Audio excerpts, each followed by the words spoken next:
Hey Cajun family, and welcome back. Thank y'all for joining us for today's episode of More Confused Than Normal, but we're going to muddle through it anyway. We had so many great guesses on what we're going to be covering this fireplace in. We had some different type of stones, we had different type of tiles, brick, you name it, it was said. Probably my favorite that I kind of wish that we were going to do. Now granted, what we're going to be doing is beautiful as well. But somebody suggested taking the tin that we had put up on the ceiling and dropping that down to frame out the fireplace, and then on the tops doing a dry pour. That would have been really neat. But with all that being said, we're going to get into what we're going to be doing today, what we're going to be installing. Now this is an extremely modern, in my opinion, compared to some things that we've done, but it's monumentally something that we have no knowledge of. Both of us have never done this before, and of course we are not going to be doing this the traditional way or using the proper tools. Well, I shouldn't say not using the proper. So par for the course. Okay, maybe we should just show what we're going to be doing. Maybe so. Okay.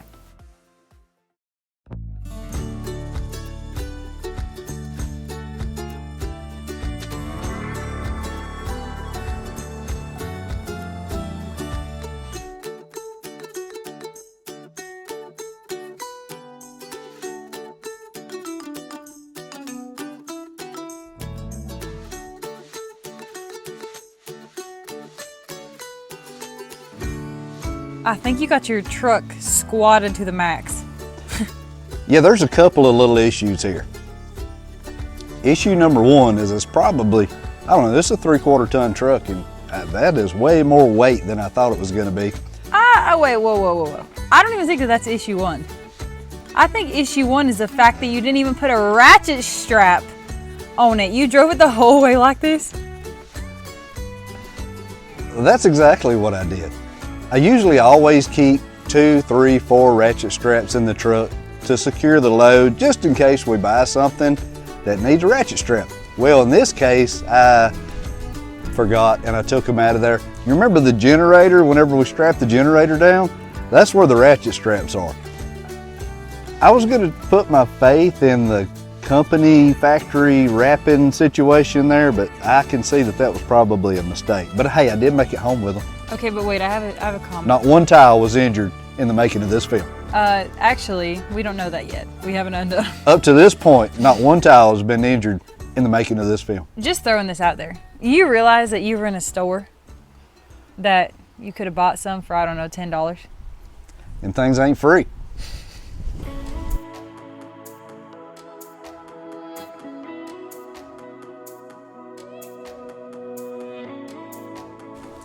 What in the world is that from? I don't really remember. This was some kind of space-taking Hooters, but who knows what I used that for. Today it's gonna be. It's gonna be a hopefully save our tile from falling and breaking Hooters. So since somebody didn't ratchet strap it down, obviously there's been a little bit of shifting that's gone on. But we're gonna go ahead and wedge this in between there. That way, whenever we go to undo the bundle and take them out one by one, they all don't slip over.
So as y'all probably saw in the thumbnail, we are going to be using this tile. Woohoo! What a new concept for us.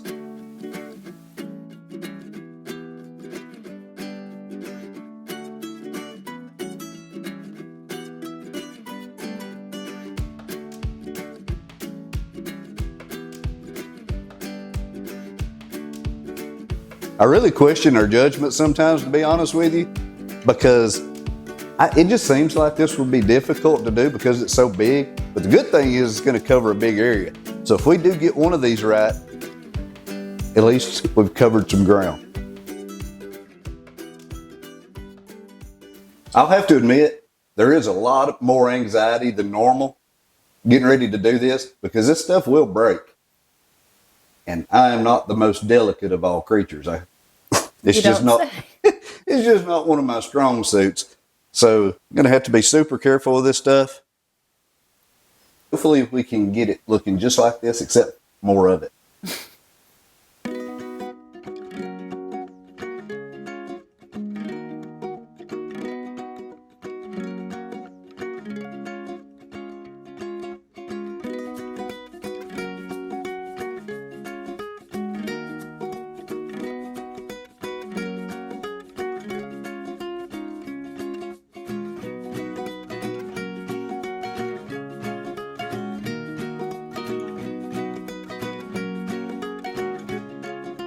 We went back and forth on which way we wanted to run this sheet and ultimately decided on the horizontal.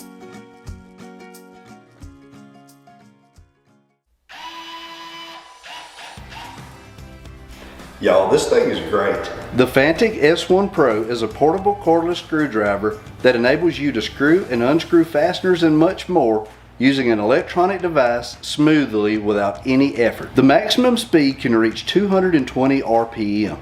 It comes with one electric screwdriver, one storage case, and 16 precision bits. These 16 bits are suitable for almost all precision devices and narrow spacings, with a built-in LED light for dimly lit areas such as PC buildings, keyboards, doorbells, and furniture installation. On a single charge, the unit can last up to 4 hours or 1,300 screws. The Fantic S1 Pro is really easy to use, and the storage box is magnetic. It has anti-slip, high-precision torque, long-lasting battery life, and a built-in ring light for a clear line of sight. The Fantic S1 Pro really makes life a lot easier when you're working in PC buildings, on tablet computers, mobile phones, watches, electronic bracelets, cameras, keyboards, radios, drones, doorbells, glasses, precision instruments, kids' toys, and it is a must-have to work in the IT field.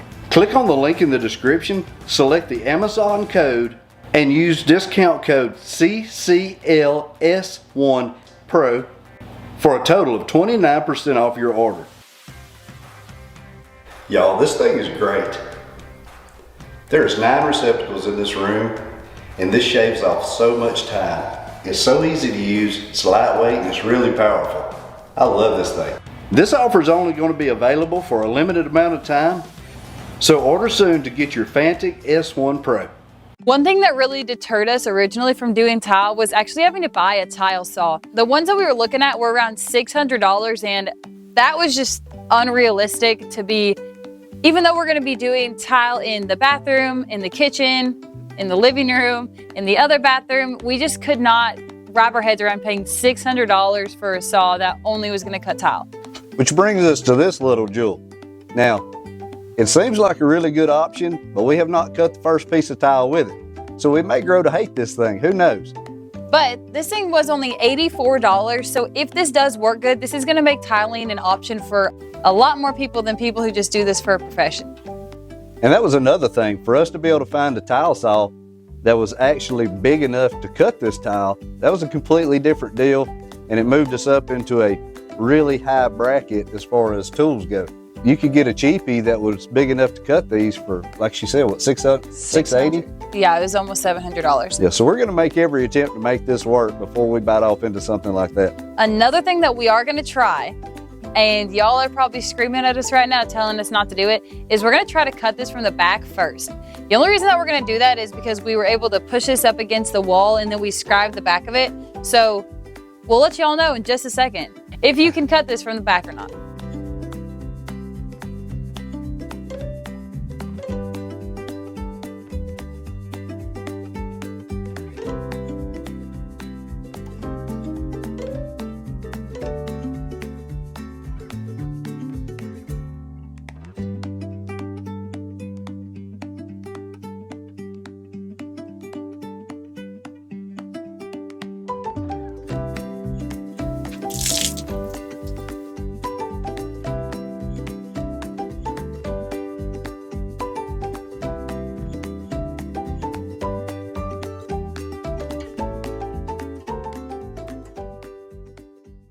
I just wonder if it would have done that if we would have cut it from the front.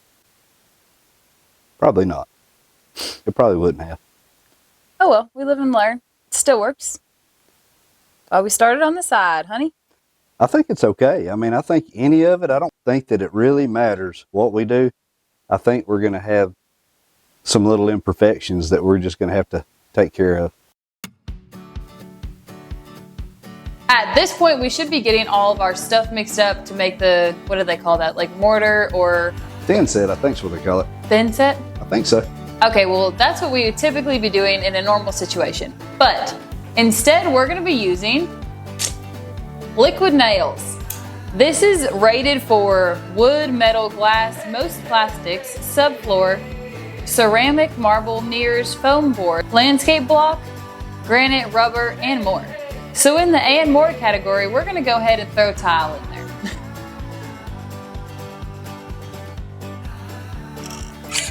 Ready? Oh, I might as well be. We're just sitting here cutting corners, Mucky. No big deal.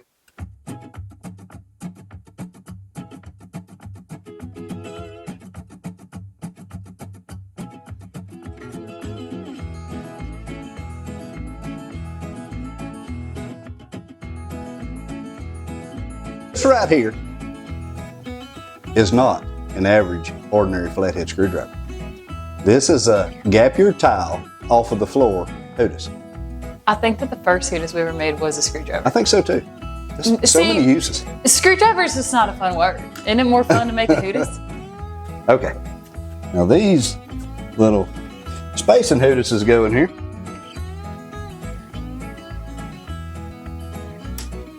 Well, maybe it's already held. Okay.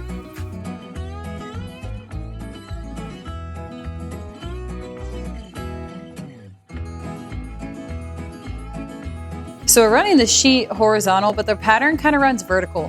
What we're gonna go through and do is just lay out a few pieces that kind of match up, which obviously these aren't gonna be perfect, but if we can kind of just get the flow of the darker colors in the actual tile going the same direction, Then we think that that would look the best. We did realize that the edge of the blade was leaving a score mark on the tile, so the first thing that we're going to try to prevent that is to simply use painter's tape on the edge of this, and we'll see how it works.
This morning I'm going to be showing y'all how I cook some homemade biscuits. I use self-rising flour, olive oil, sour cream, and milk. Jen and I have been sharing our recipes with each other a lot over the last few weeks, and this is one that she has been asking for a while. She sent us some measuring cups and with a note that says, just in case you need a precise measuring apparatus, Hootis, hint hint for the biscuit recipe. I think she was sick of having to watch me measure out 16 tablespoons for 1 cup. Typically, whenever I make biscuits, I use the term measure with your heart, but since I'm showing y'all today how I'm going to be doing this, I did want to use measuring cups. That way I could get it as close as possible as what I typically do. The first thing that I'm going to put in the bowl is going to be 2 cups of self-rising flour.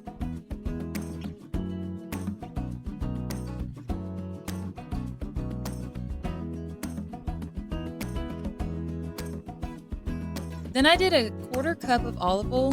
You can use whatever type of oil that you have. We just keep olive oil in the house. I did a 1/2 cup of milk and about 3 tablespoons of sour cream.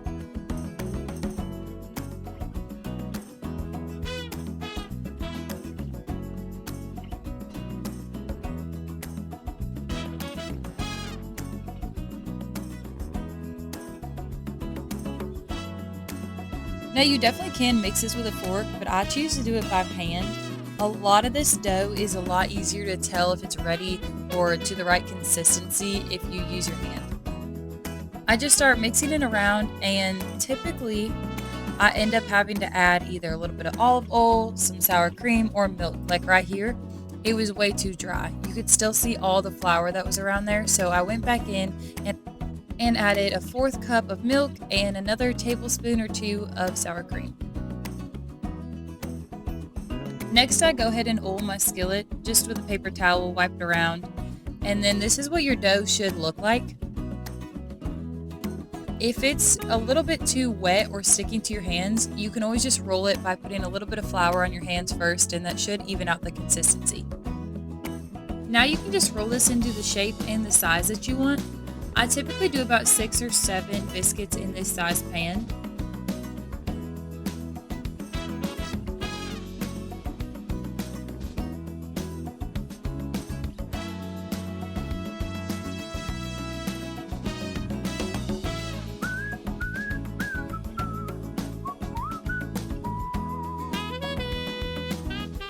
And before I did anything, I did preheat my oven to 400.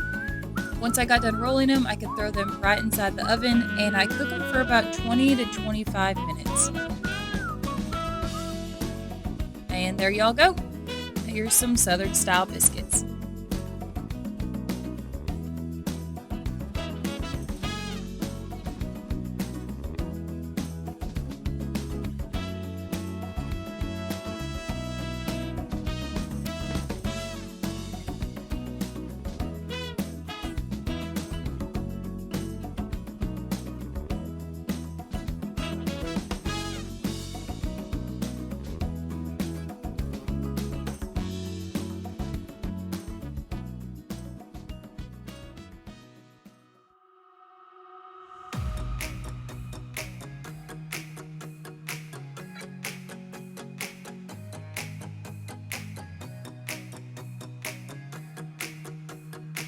After breakfast, we started working on the other side of the box. There was a lot and lots of measuring, cutting, checking, measuring again, and gluing.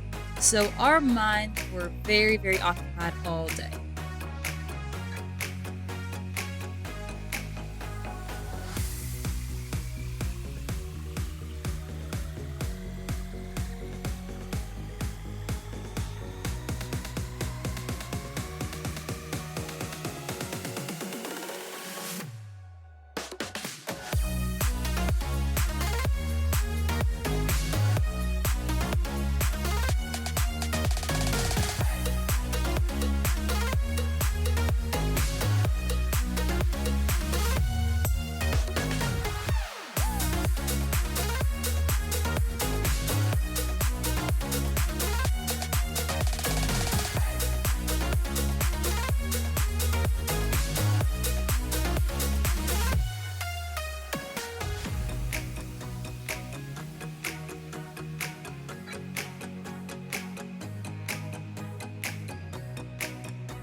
For supper that night, Jim had cooked purple whole peas, and man, was that good. He likes to throw a little bit of poker in there and some bacon, and what a great way to end the night.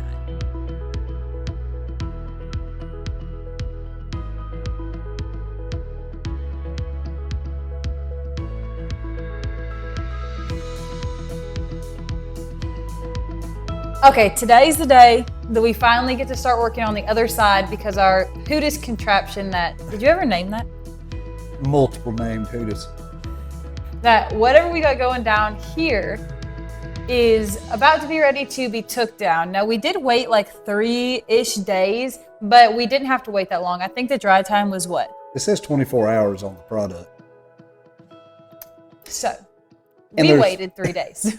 There's a good chance that we didn't even have to use these Hootises, but it would be our luck that there would be something wonky happen and one side would come down or something. And we did not want it to move. Now this adhesive acts just like the videos that we've watched where people using the quick set, thin set, some kind of mortar. I don't know. They smear it on the walls, slap the tile up there, and they don't move. This did the exact same thing. We actually went to go take that one piece down. Oh, Not yeah. down. We forgot to slide the little spacers little spacer in. things in there. 2 minutes. And we had to pry it apart with a screwdriver just to get the little spacing Hootis in there. Jim's going to start by taking this down, and then once we take this down, we can show y'all exactly how far we've gotten. We have the screw running it at an angle through the ceiling joist holding in place Hootis. Lots of things to take down so we can start working on this other side. Now, we didn't know anything about laying tile, any form or fashion before we started. But what we did know is that we wanted a perfect, pristine, crisp, every line matching. We wanted this thing absolutely perfect. Now, we're at this point in the game and something that we have realized. I want to share this with y'all. We are not going to end up with something that is perfect. Not really sure that we're capable of that with this particular product. It's really close. I think it's going to look good. But I've watched some people do some tile work that are out of this world. And hats off to you. You have obviously got this skill like down to the sides. You know, we're not scientists. These little clamps actually are for cabinet building. I think Mr. Timothy had sent these to us as well. He sent us a short set and a long set, and we've used the heck out of these already for everything besides cabinets.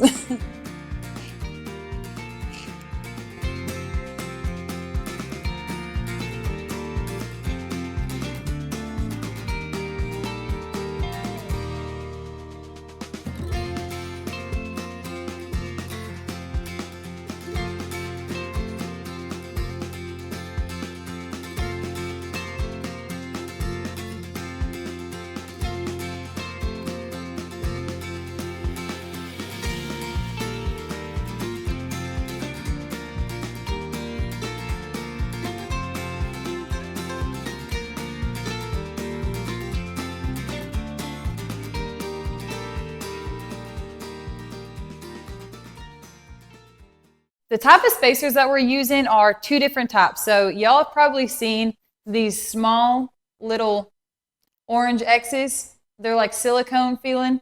They're very soft.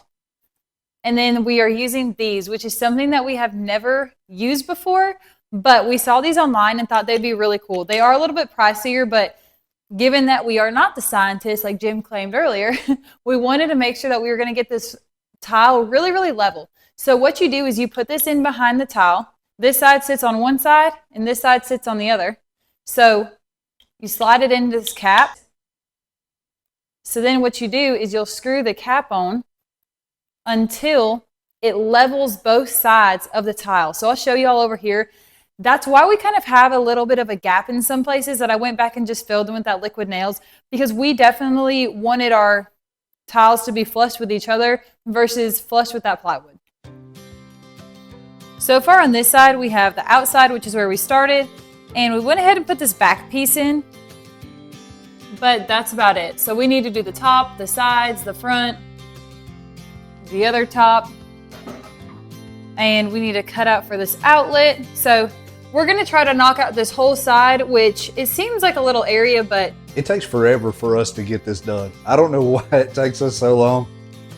I guess all the little cuts we try to get perfectly straight, and we've learned a lot cutting with this new little tool that we got. It just takes a long time. so we have our little orange spacers that we're gonna set down first. That way we're gonna have that, I think it's like an eighth, isn't it? Like an eighth? An eighth of space in between the bottom so we can grout that.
This piece really has been the most difficult for us because it has to be slotted and it all is one continuous piece with the electrical box penetration in the tile. So we have to cut it off to make it the length. Then we have to cut the bottom, the top, this without breaking the tile, plus cut this box out. And then when it slides all in there in one smooth movement, it stops, everything's flush, box is centered. Not an easy task. Not easy at all. Not for us. Here's the good thing. You only have to do it one more time. If I can get it on the first try. Now you got all this pressure on me. I did that one right on the first try. Now, we'll see. Keep my fingers crossed. First measurement is 39 and a quarter.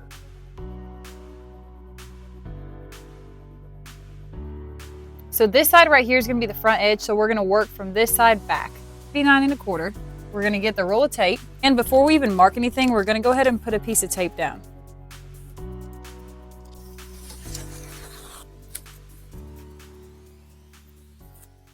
We're going to mark our cut line on it. Now the reason we put this tape down is we learned that if we put this tape down and then make our cut, it doesn't want to splinter the very edge, the finish edge of that tile. Now I'm going to put this second piece of tape on. And we put this piece of tape on because what we learned is the outside edge of this saw gets this grit from cutting the tile underneath here, and it will scratch the top of the tile. So we put this piece of tape here for this outside edge to ride on. That way it doesn't mark our tile.